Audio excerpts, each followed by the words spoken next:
how do you think we can ensure that our institutions, important regulators and other entities remain truly independent despite the fact that they will perhaps continue to be piloted by members of the steel frame, especially some of those who retire and then get very important positions?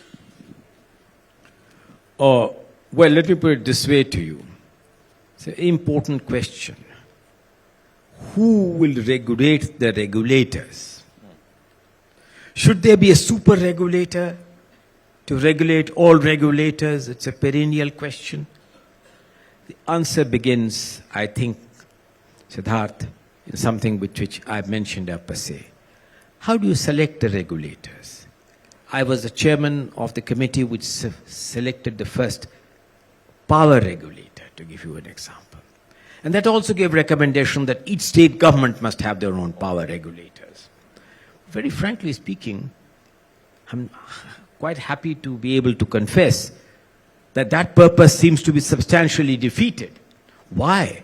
Because state power regulators are not independent enough to be able to fix tariffs, which are in consonance with what the tariff fixation should be, are able to bill in a manner which enables straight transmission and distribution, power distribution companies to function with independence.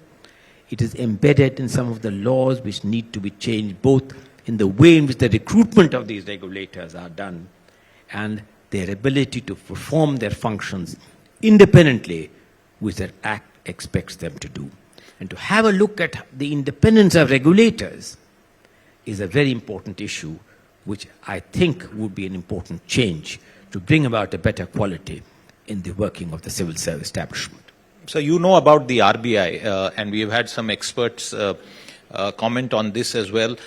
In the recent past, we saw two people from the private sector come in to the Reserve Bank. They both left.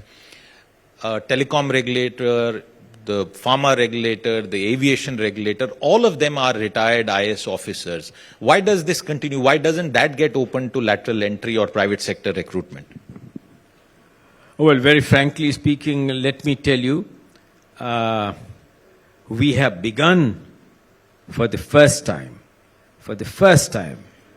we have begun in a non-discriminatory, in a manner where the Union Public Service Commission will be recruiting people at levels of directors and deputy directors of government.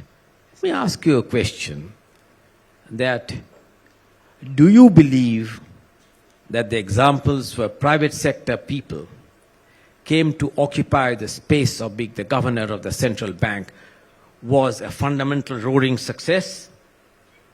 I think you would have a mixed opinion on this.